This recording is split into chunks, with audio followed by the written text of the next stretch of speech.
გიორგი მთაწმინდელის სახელობის გალობის უნივერსიტეტის საერთაშორისო სამეცნიერო კონფერენციისთვის ემზადება. ამ დროისთვის მასში მონაწილეობის მსურველთა რეგისტრაცია მიმდინარეობს. მუსიკოლოგიისა და ეთნოლოგიის პრობლემები. ამ სახელწოდების სტუდენტთა და ახალგაზრდა მკვლევართა კონფერენცია 14 და 15 მაისს გაიმართება. ღონისძიება ცნობილი ქართველი მუსიკის მცოდნის, პროფესორ მანანა ანდრიაძის ხსოვნას ეძღვნება. ორგანიზატორთა განმარტებით ღონისძიებაში მონაწილეობის მიღება შეუძლიათ ბაკალავრიატის, მაგისტრატურის, დოქტორანტურის საფეხურის სტუდენტებსა და ახალგაზრდა მკვლევრებს. კონფერენციის საუკეთესო მომხსენებელს პროფესორ მანანა ანდრიაძის სახელობის პრემია გადაეცემა. ღონისძიებაში მონაწილეობის მსურველთა რეგისტრაცია 6 აპრილს დასრულდება. წლევანდელი კონფერენცია არის გამორჩეული ჩვენთვის. ეს არის კონფერენციის საიუბილეო წელი, მე-10 იმართება უკვე და წლების განმავლობაში ჩვენ ვცდილობთ გავაფართოვოთ კონფერენციის თემატიკა,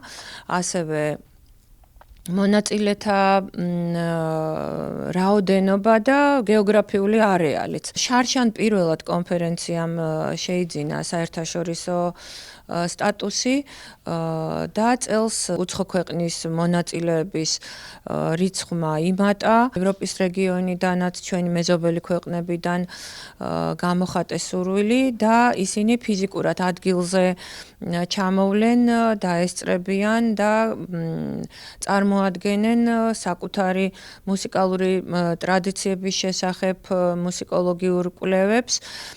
ეს კონფერენცია ზოგადად არა მხოლოდ მონაწილეთათვის არის შესაძლებლობა სამეცნიერო, ასე ვთქვათ, მოსაზრებების, გაზიარების, სტუდენტებში სამეცნიერო პოტენციალის ზრდის და ამაღლების შესაძლებლობა უშუალოდ მონაწილეებისთვის, არამედ დამსწრე საზოგადოებისთვის, რომელთა შორის არის ჩვენი უნივერსიტეტის სტუდენტები და სხვა საქართველოს სხვა საგანმანათლებლო დაწესებულებების სტუდენტებიც. გარდა სამეცნიერო სესიებისა, ჩვენ გვექნება საკონცერტო ნაწილიც, სადაც უცხოეთისგან ჩამოსული სტუმრები არა მხოლოდ სამეცნიერო სესიაში იქნებიან ჩართული, არამედ საკონცერტო პროგრამაში.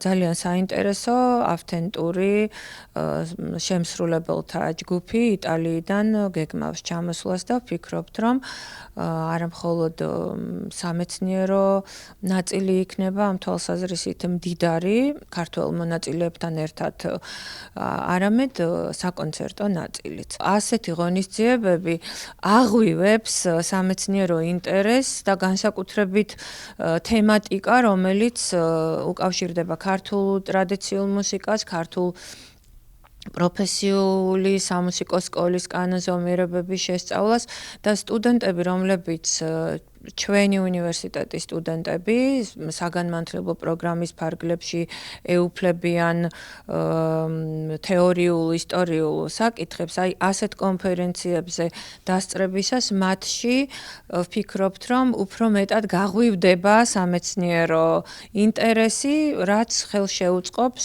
ზოგადად კვლევითი მიმართულების, მუსიკოლოგიის, განსაკუთრებით კი ეთნომუსიკოლოგიის და საეკლესიო მუსიკის მიმართულების განვითარებას, რისი დიდი იმედიც გვაქვს ჩვენ.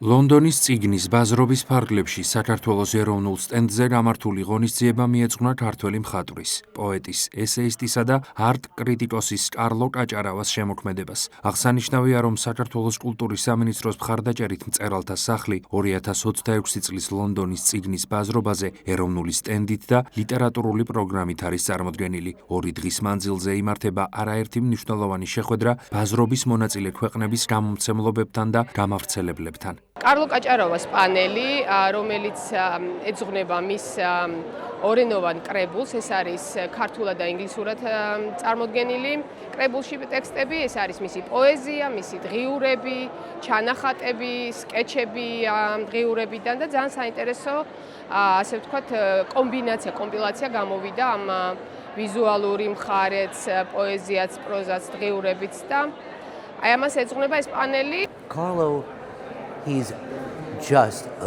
კარლო კაჭარავა საინტერესო მწერალი და ხელოვანია. ვიტყოდი, რომ მისი ნამუშევრები ავტობიოგრაფიულია და ამავე დროს სათქმელს ბოლომდე არ ამბობს. ნამუშევრებში ვხვდებით გროტესკულ და სიურრეალისტურ ელემენტებს და სათქმელს სიმბოლოებით, არა პირდაპირ გზებით გამოხატავს.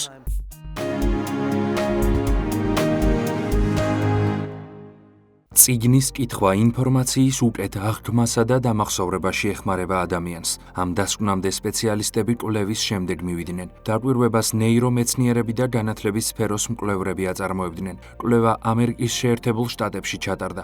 სპეციალისტები აკვირდებოდნენ თუ როგორ განსხვავდებოდა ადამიანებში ტექსტის აღქმა ეკრანიდან და ბეჭდური წიგნის კითხვისას. მეცნიერებმა სხვადასხვა კვლევის შედეგები გააანალიზეს. სპეციალისტებმა დაადგინეს, რომ სტუდენტები, რომლებიც ტექსტს ბეჭდური წიგნებიდან კითხულობდნენ, აღქმისა და დამახსოვრების ტესტებში უფრო მაღალი შედეგებით გამოირჩეოდნენ. იმ ახალგაზრდებს, რომლებიც იმავე ტექსტებს ეკრანიდან კითხულობდნენ, დაბალი შეფასება ჰქონდათ. სპეციალისტთა განმარტებით ეკრანიდან კითხვა ხშირად ინფორმაციის ნაკლებად დამახსოვრებას იწვევს. ამ დროს ადამიანები სწრაფად გადაავლებენ ხოლმე თვალს ტექსტს ან პარალელურად სხვა საქმეს აკეთებენ, რის გამოც შინაარსი ნაკლებად აღიქმება. ბეჭდური წიგნების შემთხვევაში კი მკითხველი ტექსტს უფრო ყურადღებით ეცნობა. კვლევის მიხედვით დადგინდა, რომ განსაკუთრებით მნიშვნელოვანია წიგნის კითხვა ბავშვებისთვის. პატარები, რომლებიც ხშირად კითხულობენ ბეჭდურ წიგნებს, სწავლაშიც უფრო წარმატებულები არიან. სპეციალისტების მოსაზრებით ის ხელს უწყობს ცოდნის მიღებასა და ინფორმაციის უკეთ დამახსოვრებას.